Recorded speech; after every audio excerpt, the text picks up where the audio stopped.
யோவான் 6ஆம் அதிகாரத்தை நாம் எல்லாரும் திருப்பிக் கொள்வோம். 1வது வசனத்தை யாராவது ஒருவர் சத்தமாக வாசிங்கள். யோவான் 6:1.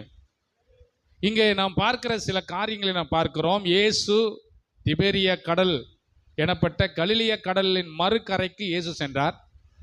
அங்கே போகும்போது அநேக வியாதியஸ்தரை அவர் என்ன பண்ணுறாருன்னா சுகமடைய பண்ணுறார். நிறைய வியாதியஸ்தரை சுகமடைய. இதை பார்த்துட்டு திரளான மக்கள் அவருக்கு பின்பாக அவரை ஃபாலோ பண்ணுறாங்க. ஃபாலோவர்ஸ் அதிகமாயிட்டாங்க இயேசு கிறிஸ்துவுக்கு.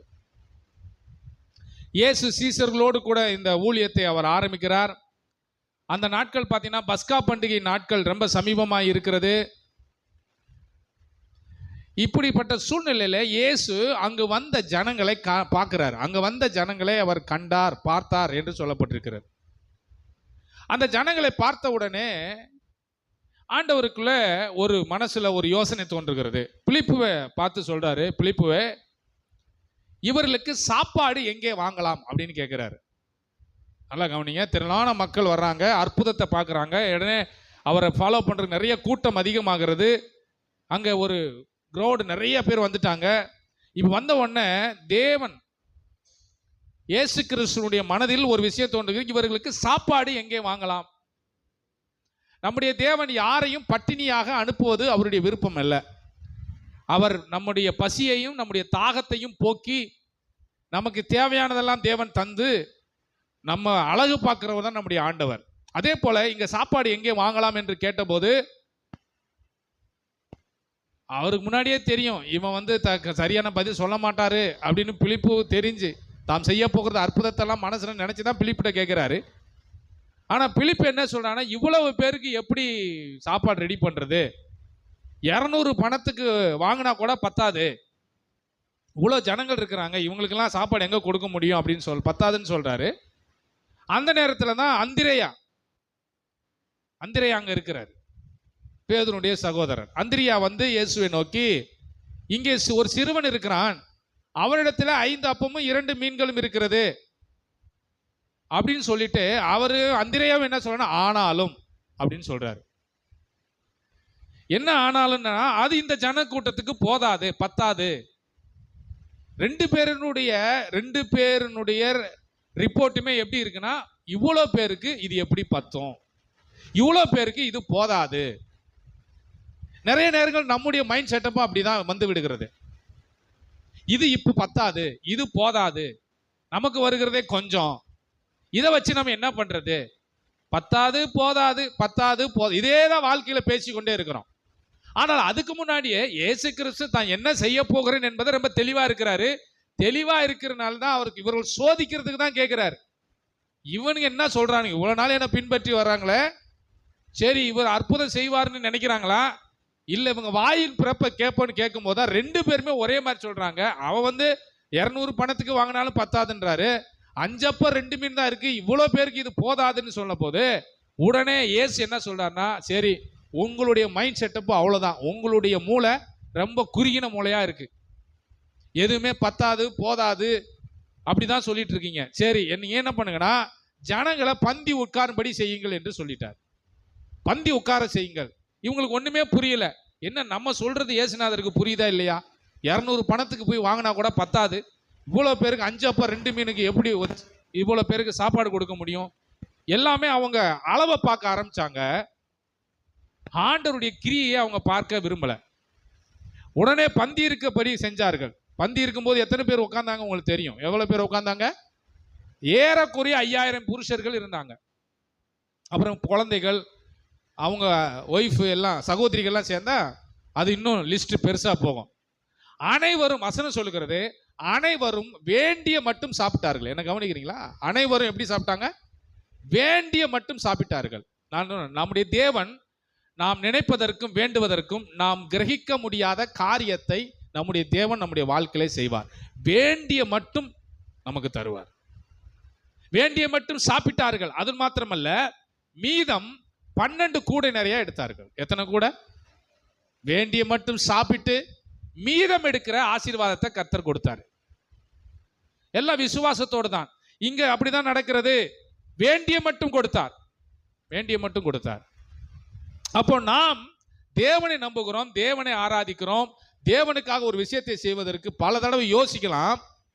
யோசித்த பின்பு ஜெபம் பண்ணி நம்முடைய உள்ளத்தில் தேவன் ஒரு லீட் கொடுப்பார், ஒரு உணர்வை கொடுப்பார், ஒரு வசனத்தின் மூலம் செய்வார், வசனத்தின் மூலம் பேசுவார் என்று சொன்னால் அதை பிடித்து கொண்டு நாம் பயணிக்க வேண்டுமே ஒழிய அப்பவும் டிலே பண்ணக்கூடாது. இவங்க அப்படிதான், உட்காருங்க பந்தி உட்காருங்க, 5000 பேர் சாப்பிட்டாங்க, வேண்டிய மட்டும் கொடுத்தார், மீதம் 12 கூட நிறைய எடுத்தார்கள். அங்க வந்து சாப்பிட்ட மக்கள் எல்லாம் என்ன சொன்னாங்க? இயேசுநாதரை பார்த்து சாப்பிட்டதுக்கு அப்புறம் சொல்றாங்க, இவர் ஒரு தீர்க்கதரிசி, அதோட மாத்திரமல்ல இவரை ராஜாவா ஆக்கிடுவோம். யார? இயேசுநாதரை ராஜாவா ஆக்கிடுவோம் அப்படின்னு சொல்றாங்க. இதை இயேசு விரும்பவே இல்லை. இயேசு விரும்பல. அங்கே இருந்து இயேசு விலகி போனார் என்று வசனம் சொல்லுகிறது. வேண்டிய மட்டும், அதான் வசனம் சொல்லுது, வேண்டிய மட்டும் சாப்பிட்டார்கள், வேண்டிய மட்டும் அவர் எடுத்துக்கொண்டார்கள், மீதம் 12 கூட இருந்தது. 12 வேஸ்ட் பண்ண, அங்கேயே பந்தி வச்ச இடத்துல போட்டு போகிறதுக்கு எவ்வளவு நேரம் ஆகும்? இதெல்லாம் எடுத்துட்டு வருவாங்க, அதெல்லாம் போட்டு வாங்கப்பா, அதெல்லாம் காக்கா குருவி சாப்பிட்டு போவோம், போட்டு வா அப்படி சொல்லிருக்கலாம். இல்ல வேணாம். ஏன் அவங்களுக்கு ஒரு பாடத்தை கற்றுக் கொடுக்க விரும்பினார்னா அதுல ரொம்ப சத்தியம் அடங்கி இருக்கிறது. நீங்க இதை எடுத்துட்டு வாங்க, இதுக்கு பின்னாடி ஒரு சத்தியம் இருக்குன்னு சொல்லி அவர்களை சுமந்து கொண்டு கப்பல்ல ஏத்தி கொண்டு வர சொன்னார். அவங்க ஏத்திட்டு போனாங்க. சீசர்கள் கப்பல் ஏறி கப்பர்நாமுக்கு நேராக சென்றார்கள். இயேசு சீசர்களோடு கூட வரவில்லை. இயேசு சீசர்களோடு கூட வரல. இப்போ அந்த இயேசுநாதர் இவ்வளவு அற்புதம் செஞ்சதுக்கு அப்புறம் சீசர்கள் மட்டும் இயேசுவை பின்பற்றல, அங்க இருக்கிற மொத்த கூட்டமும் இவர் எங்கெல்லாம் போறாரோ அதெல்லாம் தேடி தேடி வர்றாங்க. நன்றாக கவனியுங்கள். இவர் எங்கெல்லாம் போறாரோ, கூப்பிடவே இல்லை, டேய் இன்னைக்கு மீட்டிங்கே கிடையாது, இன்னைக்கு சர்ச்சில் ஜெபமே இல்லைன்னா கூட விடல, பின்னாடியே போறாங்க. ஏன்? இவர் பின்னாடி போனா என்ன கிடைக்கும்? சாப்பாடு. அதான் இயேசு கண்டுபிடிச்சிட்டாரு, நீங்க வந்து ஏதோ என் வசனத்தை கேட்டு என் பின்னாடி வரல, இவர் பின்னாடி போனா நமக்கு என்ன கிடைக்கும்? நல்ல சாப்பாடு கிடைக்கும், நம்ம வேலை செய்ய தேவையில்ல, நல்லா இருக்கலாம். அதான் பின்னாடி இயேசு கிறிஸ்து சொல்றாரு. இயேசு ஜனங்களை பார்த்தார். ரபி, உடனே ஜனங்கள்லாம் வந்து கேட்கிற, ரபி நீர் எப்பொழுது இங்கே வந்தீர் என்று கேட்கிறாங்க. இயேசு அவர்களுக்கு பிரதியுத்தரமாக யோவான் 6:26 சொல்றாரு, நீங்கள் அற்புதங்களை கண்டதினால் அல்ல, நீங்கள் அப்பம் புசித்து திருப்தியானதினாலே என்னை தேடுகிறீர்கள். நீங்க எதுக்காக என்ன பின்பற்றி வர்றீங்க? இயேசுநாதரை எதுக்காக ஆராதிக்க, எதுக்காக ஜெபம் பண்ண, எதுக்காக சபைக்கு, எதுக்காக ஆண்டவரை தேடி வர்றீங்க அப்படின்னு சொல்றாருன்னா, நீங்க வந்து அற்புதங்களை கண்டதினால் அல்ல, அப்பம் புசித்து திருப்தியான என்னை தேடுகிறீர்கள் என்று மெய்யாகவே உங்களுக்கு சொல்றேன். டேய் நான் ஒரு உண்மையை சொல்றேன், நீங்க ஏதோ அற்புதத்தை பார்த்ததுனால, என்னுடைய பிரசங்கத்தை, என்னுடைய உபதேசம் பிடிச்சதுனால நீங்க என்னை பின்பற்றி வரல.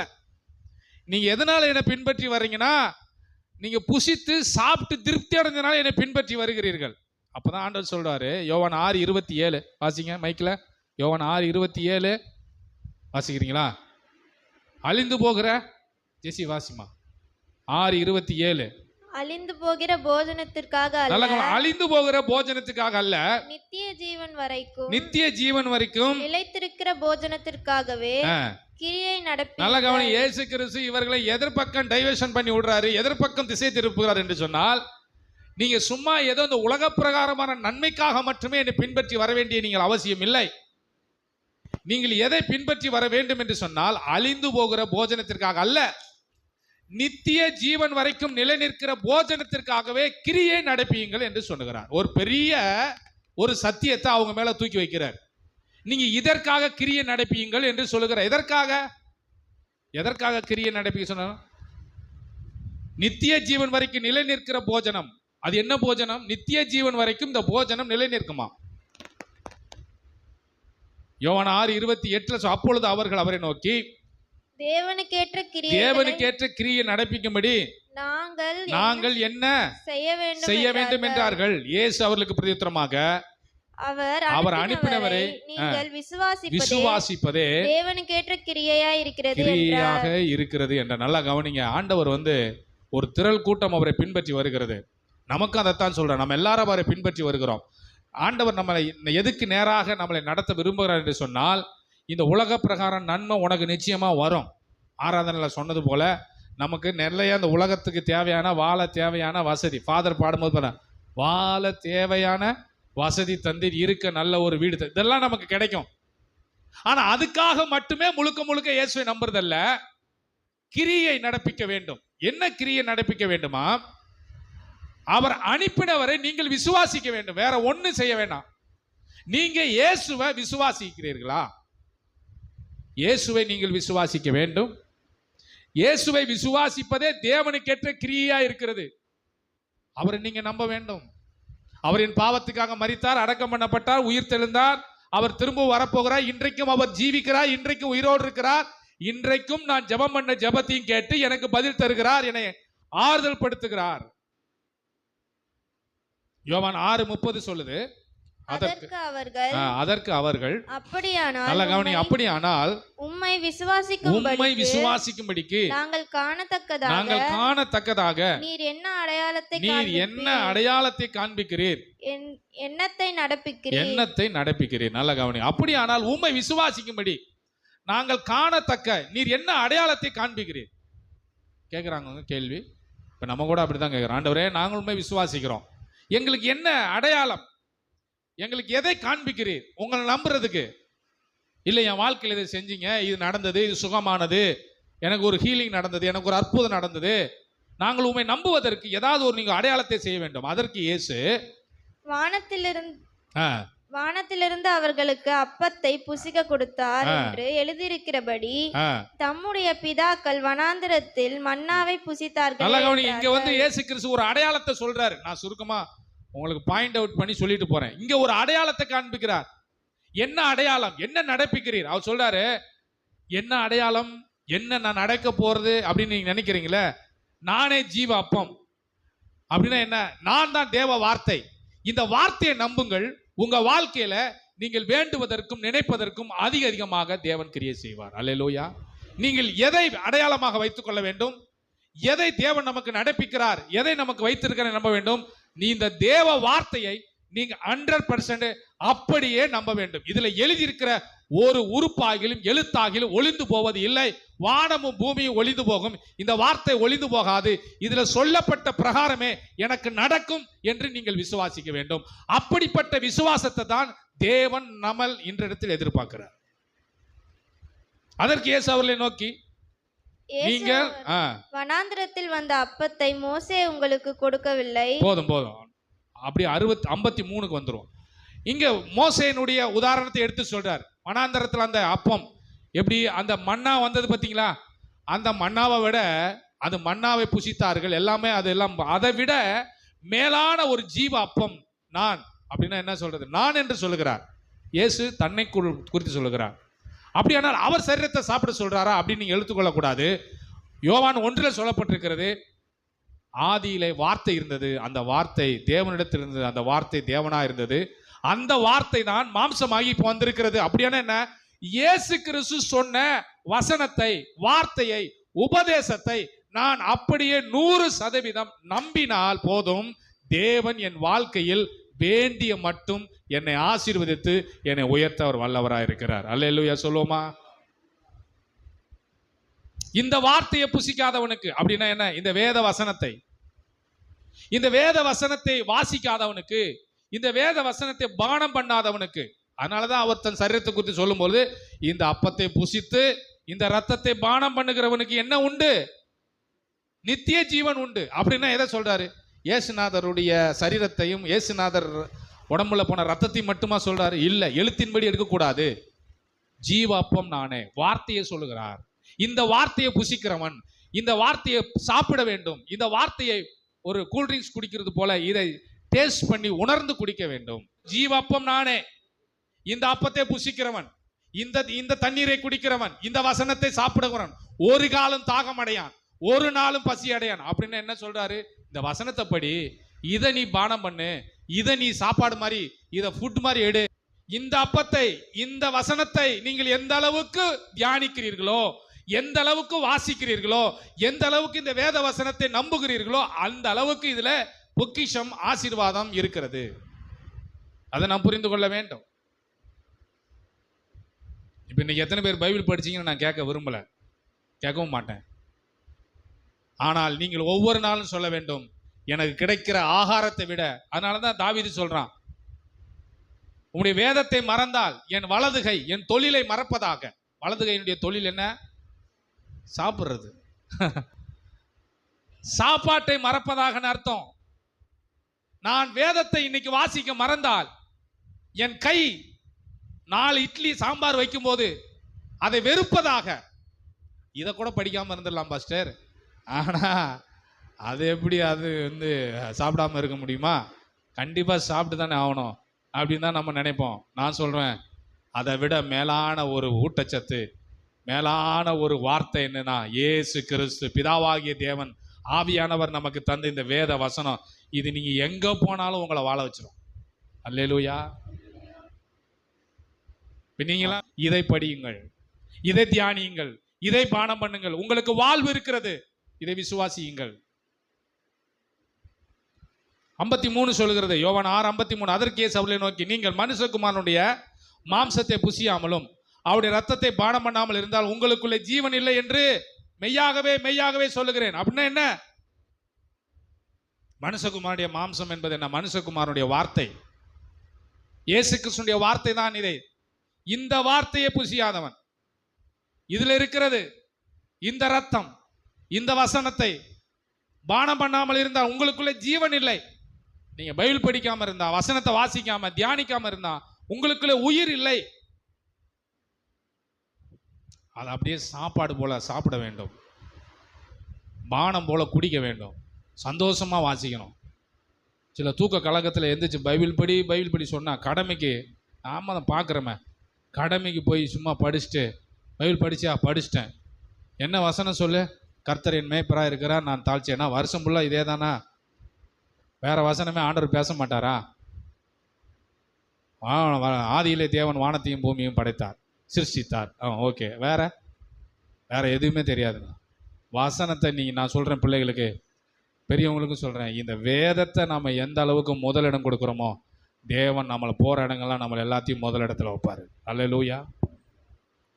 நம்மளை உயர்த்துவார். யோவான் 6:63 சொல்லுகிறது, ஆவியை உயிர்ப்பிக்கிறது, மாம்சமானது ஒன்றுக்கும் உதவாது. நான் உங்களுக்கு சொல்லுகிற வசனங்கள் ஆவியும் ஜீவனுமாய் இருக்கிறது. இந்த வசனம் தான் நம்மளை ரொம்ப ஸ்ட்ரென்தன் பண்ணும். இந்த வசனம் தான் நம்மளை உணர்வுள்ளவனாய் மாற்றும். இந்த வசனம் நமக்கு மேன்மையானவளை கொண்டு வந்து கொடுக்கும். சீமோன் பேதுருட்ட ஆண்டவர் கேட்கிறார், ஆண்டவரே நீங்களும், ஆண்டவர் கேட்கிறாரு, நீயும் போய்விட மனசா இருக்கிறியா அப்படின்னு 68 வாசிங்க, வசனம் 68. சீமோன் பேதுரு அவர்களுக்கு பிரதியுத்தரமாக 67 வாசிங்க. நீ ஜீவனுள்ள தேவனுடைய குமாரன் ஆகிய 66. அது முதல் அவருடைய சீசர்கள் அநேகர் அவரோடு கூட நடவாமல் பின்வாங்கி போனார்கள். எதுக்கு?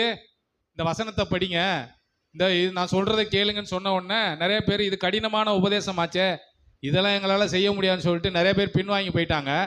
அப்போதான் சீமோன் பேதுரு கேட்கிறார், நீங்களும் போய்விட வாசிங்க 67. அப்பொழுது இயேசு 12 நோக்கி 12 பேரையும் நோக்கி நீங்களும் போய்விட மனதா இருக்கிறீர்களா என்றார். சீமோன் பேதுரு அவர்களுக்கு பிரதியுத்தரமாக, ஆண்டவரே யாரிடத்தில் போவோம்? நித்திய ஜீவ வசனங்கள் உம்மிடத்தில் நல்ல கவனிங்க, நித்திய ஜீவ வசனங்கள் உம்மிடத்தில் உண்டு.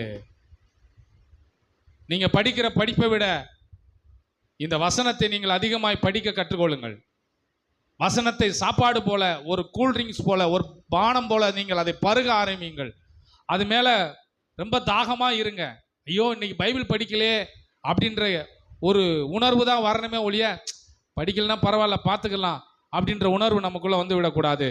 அதை வாசிக்க தியானிக்க வேண்டும். ஏன்னா நித்திய ஜீவனுக்கு போறதுக்கு வழி இந்த வசனத்துல தான் இருக்கிறது. இந்த பைபிள்ல தான் நமக்கு வழி சொல்லப்பட்டிருக்கிறது. இதை நாம் அதிகமாக வாசிக்க வேண்டும், தியானிக்க வேண்டும். நித்திய ஜீவனுக்கு போறதுக்கு வசனங்கள் உம்மிடத்தில் உண்டு. நாங்க எங்க போவோம்? இதை நீங்கள் விசுவாசிக்க வேண்டும். எதை? பைபிள் படிக்கணும், வசனத்தை வாசிக்கணும், ஆண்டவர் என் கூட பேசுங்க அப்படின்னு நீங்க வாசிக்க வேண்டும். எனக்கு படிக்க தெரியாது பாஸ்டர் அப்படின்னு சொன்னா வெளிப்படுத்தல் 1:3 சொல்லுது. வெளிப்படுத்தல் 1:3 வாசிங்களேன். வெளிப்படுத்தல் 1:3 எனக்கு வாசிக்க தெரியாது அதனால நான் பைபிள் படிக்க மாட்டேன் அப்படின்னா உங்களுக்கு ஒரு வார்த்தை அங்கே சொல்லப்பட்டிருக்கு. வெளிப்படுத்தல் 1ஆம் அதிகாரம் 3வது வசனத்தை வாசிங்க. இந்த தீர்க்க தரிசன வசனங்களை வாசிக்கிறவனும் நல்லா அந்த வசனங்களை கேட்கிறவனும் இதில் எழுதியிருக்கிறவர்களை கை கொள்ளுகிறவர்களும் பாக்கியம், அவர்கள் தான் ஆசீர்வதிக்கப்பட்டவர்கள். காலம் சமீபமா இருக்கிறது. நல்ல வசனங்களை வாசிக்க தெரிந்தா வாசி. எனக்கு வாசிக்க தெரியாதுன்னா கேட்க வேண்டும். கேட்கிறவர்கள் அதை கை கொள்ள வேண்டும். அவர்கள் தான் ஆசீர்வதிக்கப்பட்டவர்கள். அப்போ ஆண்டவர் நம்ம எதுக்கு நேரம் நடத்துறார்? வெறும் உலக தேவைக்காக மட்டும் அல்ல. நீங்க உலக தேவைக்காக என்ன பின்பற்றி வரீங்க, அதெல்லாம் நான் உங்களுக்கு தருவேன். ஆனா அதுக்கு முன்னாடி நீங்க ஒன்று நம்பணும், என்னுடைய வசனத்தை 100% அப்படியே நீங்கள் நம்புங்கள். நடந்தாலும் நடக்காவிட்டாலும், ஒரு நடக்காத மாதிரி தெரிந்தாலும் 100% வசனத்தை நம்புங்கள். ஏன்னா வசனம் தேவன் தந்தது. தேவனுடைய வார்த்தையை விசுவாசிப்பது தான் தேவனுக்கு ஏற்ற கிரியை. நல்லா கவனிங்க. தேவனுக்கு ஏற்ற கிரியை நடப்பீங்கள் என்று சொல்லியிருக்கிறார். தேவனுக்கு ஏற்ற கிரியை என்ன? அந்த வசனத்தை, அந்த வார்த்தையை மாறாமல் நிலையான முழு நம்பிக்கையோடு, கீழ்ப்படிதலோடு, பணிவோடு, உண்மை தன்மையோடு அந்த வசனத்தை அப்படியே நம்புவது, ஒரு குழந்தையை போல. அதனாலதான் இயேசு கிறிஸ்து சொன்னார், நீங்கள் சிறு பிள்ளைகளை போல ஆகாவிட்டால் பரலோக ராஜ்யத்தில் என்ன பண்ண மாட்டீங்க, பிரவேசிக்க மாட்டீங்கன்னு சொன்னார். ஒரு குழந்தையை போல அந்த வசனத்தை நீங்கள் அப்படியே நம்ப வேண்டும். இன்றைக்கு ஆண்டவர் என் கூட பேசியிருக்கிறார். நீங்க வாரந்தோறும் சர்ச்சுக்கு வர்றீங்க, உங்க கூட ஆண்டவர் வசனத்தை பேசுற, நீங்க நினைக்கணும் இன்னைக்கு ஆண்டவர் என் கூட பேசியிருக்கிறாரு, இந்த வசனத்தை நான் அப்படியே நம்புறேன். டேட் போட்டு எழுதுங்க, எழுதி வச்சு அதை உட்கொள்ளுங்க, அதை பானம் பண்ணுங்க, அதை திரும்ப திரும்ப தியானம் பண்ணுங்க. வசனம் எனக்குள்ள போக போக அது ஒரு விதை. அந்த விதை என் உள்ளம் ஒரு நிலம். இந்த உள்ளத்துக்குள்ள அந்த வசன விதையை நான் அனுப்புறேன். என் இதயத்தில் விழுந்து அது மரமாய், செடியாய், மரமாய், கிளையாய் விட்டு படர்ந்து பெருகும். நீங்கள் அதை புரிந்து கொள்ள வேண்டும். எபிரேயர் 1:11-6 வாசிங்க. எபிரேயர் 11:6. விசுவாசம் இல்லாமல் தேவனுக்கு பிரியமாய் இருப்பது கூடாத காரியம். ஏனென்றால் தேவனிடத்தில் சேருகிறவன் அவர் உண்டென்றும் அவர் தம்மை தேடுகிறவர்களுக்கு பலன் அளிக்கிறார் என்று என்ன பண்ண வேண்டும்? விசுவாசிக்க வேண்டும். நீங்க பிலீவ் பண்ணா உங்களுக்கு ரிவார்டு கிடைக்கும். எதை பிலீவ் பண்ணணும்? வசனத்தை. நாசியில சுவாசம் உள்ள மனுஷன் நொம்பு சொல்ற வார்த்தை அல்ல. நாசியிலே சுவாசம் உள்ள மனிதன் கொடுக்கிற வார்த்தை அல்ல. தேவன் நமக்கு கொடுக்கிற வசனத்தை நாம பிலீவ் பண்ணா அவர் சொல்றார், உனக்கு ரிவார்டு கிடைக்கும், உனக்கு பலன் கிடைக்கும், பலன் கிடைக்கும். ஏன்னா அந்த விதைக்கு உயிர் இருக்கிறது.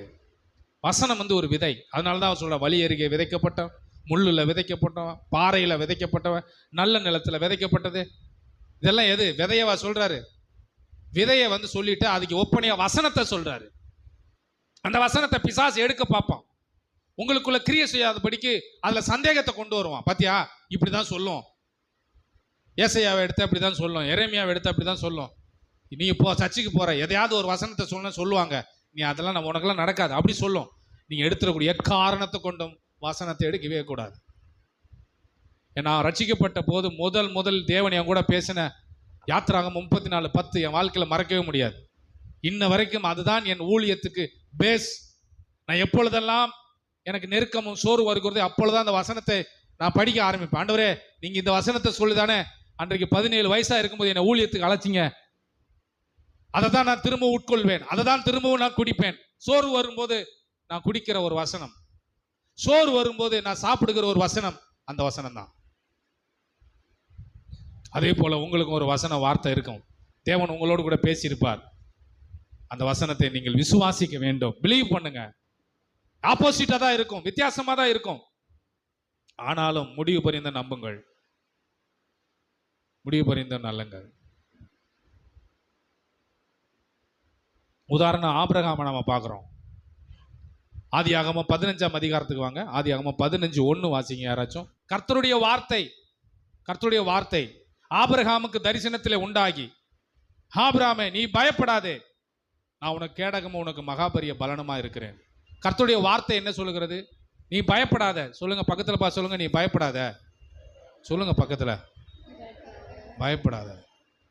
பயப்படாதன்னு சொல்லிட்டு அதோட மாத்திரமல்ல, நான் உனக்கு கேடகமும், சொல்லுங்க, நான் உனக்கு கேடகம் உனக்கு நான் பாதுகாப்பும் உனக்கு மகாபரிய பலனுமா இருக்கிறேன் என்று சொன்ன உடனே ஆபிரகாம் அதை விசுவாசித்தான் என்று சொல்லப்பட்டிருக்கிறது. ஆனா விசுவாசிக்கிறதுக்கு முன்னாடி ஆண்டவர்கிட்ட நிறைய கேள்விகள் கேட்கிறார். அதை வாசிங்க, 2வது வசனத்தை வாசிங்க. ஆதியாகமம் 15:2. அதற்கு ஆபிரகாம் கர்த்தராகிய ஆண்டவரே அடியேனுக்கு என்ன தருவீர்? நல்லா கவனிங்க. நீங்க எல்லாரும் இப்ப அந்த நிலைமையில தான் இருக்கிறீங்க. பயப்படாதேன்னு சொல்றீங்க, கேடகம்னு சொல்றீங்க, மகாபெரிய பலனமா இருக்கிறேன்னு சொல்றீங்க. ரைட்டு தான் ஆண்டவரே, எல்லாத்தையும் நல்லது தான், ஆமேன். அதற்கு அந்த இடத்துல உங்க பேரை போடுங்க. அதற்கு ஐசக், என் பேரை போட்டுக்கிறேன், நீங்க உங்க பேரை போடுங்க. அதுக்கு ஐசக், கர்த்தராகிய ஆண்டவரே அடியனுக்கு என்ன தருவீர்? அடுத்தது நான் வாசிங்க. நான் பிள்ளை இல்லாமல் இருக்கிறேன். தமஸ்கு ஊரானாகிய இந்த எலியேசர் என் வீட்டு விசாரணை. நல்லா கவனிங்க. அடியனுக்கு என்ன தருவீர்? நான் பிள்ளை இல்லாமல் இருக்கிறேன். இந்த இடத்துல நீங்க எப்படி போட்டுக்கலாம்? நான் எதெல்லாம் இல்லாம இருக்கிறீங்களோ அதெல்லாம் போடுங்களேன். அந்த இடத்துல பிள்ளை இல்லாம இருக்கிற அவர் கேட்கிறாரு. நீங்க அந்த இடத்துல டேஷ் ஒரு வார்த்தையை போட்டு ஃபில் பண்ண எதை போடுவீங்க? நான் சொந்த வீடு இல்லாம இருக்கிறேன், நான் வாகனம் இல்லாம இருக்கிறேன், நான் சொல்லுங்க கடனோடு இருக்கிறேன், நான் இப்படி நிறைய போட்டு போலாம். இப்படிலாம் கேள்வி கேட்கிறாரு. ஆனா கர்த்தருடைய வார்த்தை, நீ பயப்படாத, நான் கேடகன்னு சொல்றார். நான் பிள்ளை இல்லாமல் இருக்கிறேன். தமஸ்கு ஊரானாகிய இந்த எலியேசர் என் வீட்டு விசாரணைக்காரனா இருக்கிறான். பின்னும் ஆபிரகாம், வாசிங்க. பின்னும் ஆபிரகாம் விடல. நல்லா கவனிங்க. கர்த்தருடைய வார்த்தையை நீங்க சாப்பிட ஆரம்பிச்சிட்டீங்கன்னா, கர்த்தருடைய வார்த்தையை நீங்க பானம் பண்ண ஆரம்பிச்சிட்டீங்கன்னா, அந்த வசனத்து மேல கேள்வி கேட்க ஆரம்பிச்சிருவீங்க. வசனம் அப்படித்தானே சொல்லுது. விசுவாசம் எப்படி வரும்? நீங்க என்னைக்கு சாப்பிட ஆரம்பிக்கிறீங்களோ, சாப்பிட ஆரம்பிக்கலாம், அன்னைக்கே கேட்க ஆரம்பிச்சிருவீங்க, இது எப்படி சமைச்சிங்க?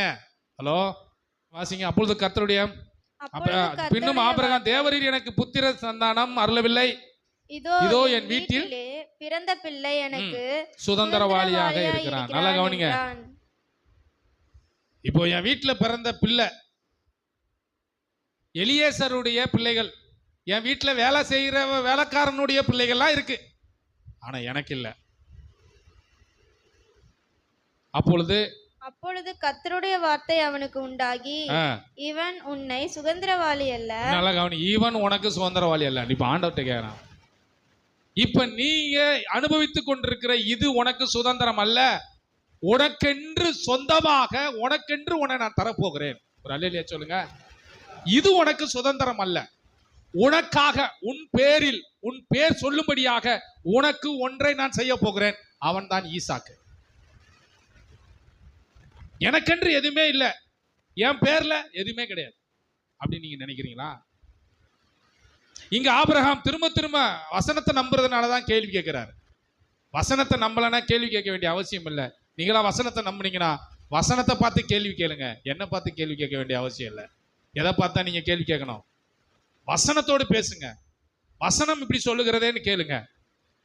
இவன் உனக்கு சுதந்திரவாளி அல்ல. அடுத்து உன் கர்ப்ப பிறப்பானவனே உனக்கு சுதந்திரவாளி என்று சொல்லி அவர் அவனை வெளியே அழைத்து. நல்ல கவனிங்க. இப்ப சொல்றது மாத்திரம் அல்ல, ஒரு அடையாளத்தையும் காமிக்கிறாரு. நீ வெளியே வா.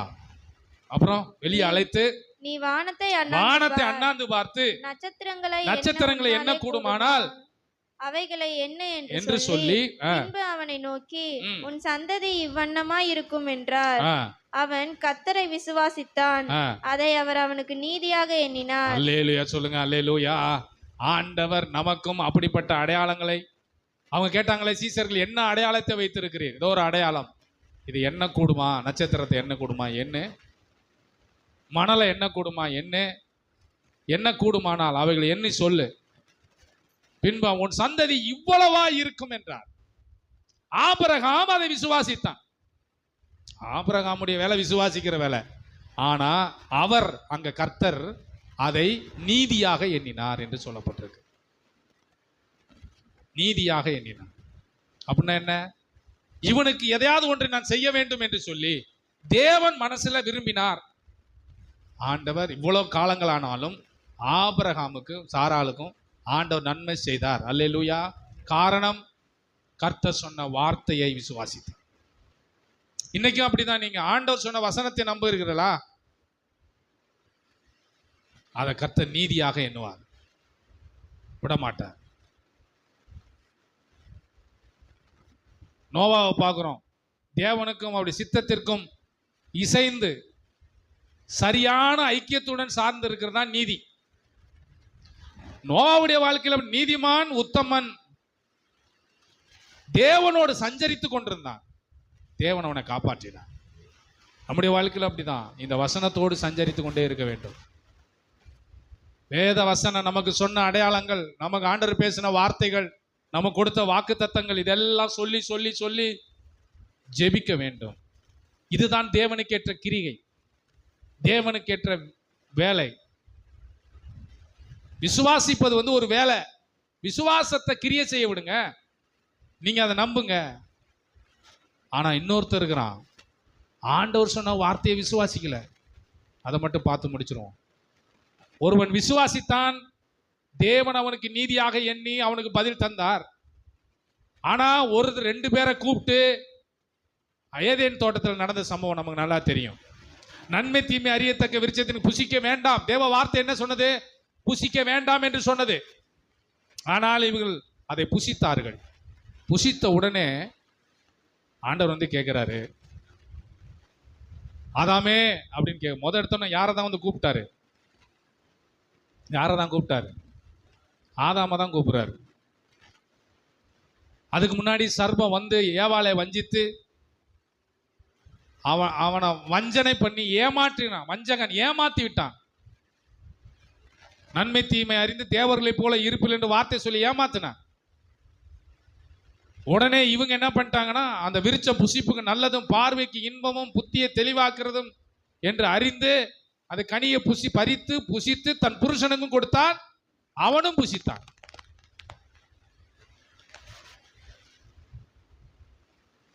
என்னதான் இருந்தாலும் மனைவி சொல்ல தட்டாத ஒரு ஆதாம்.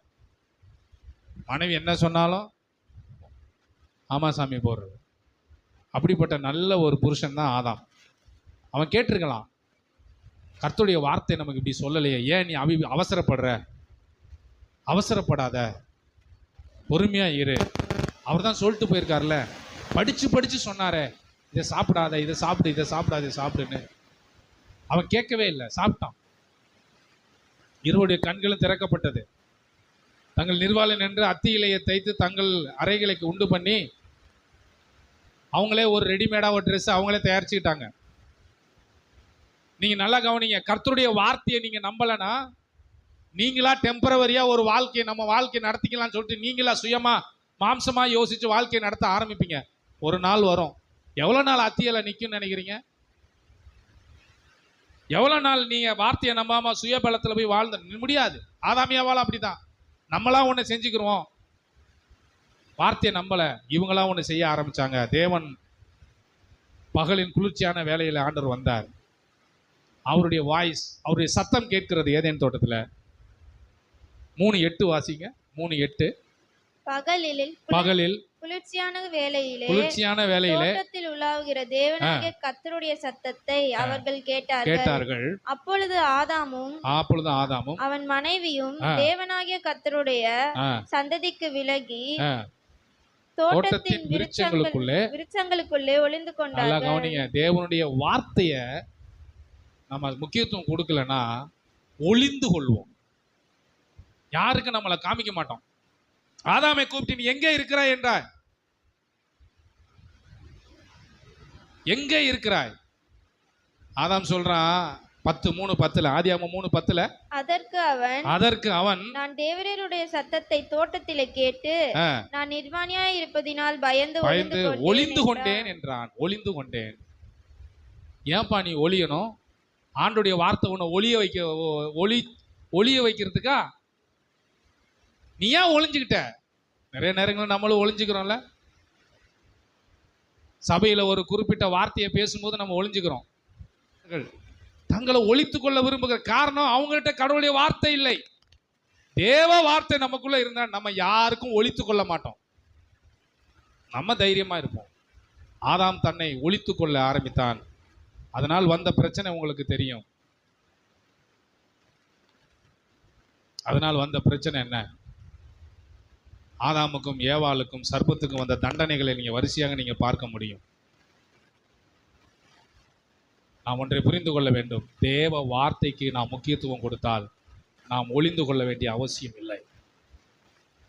ஆண்டவருக்கு நாம் முக்கியத்துவம் கொடுத்தால் எந்த வசனத்துக்கு நாம் ஒளித்துக் கொள்ள வேண்டிய அவசியம் இல்லை.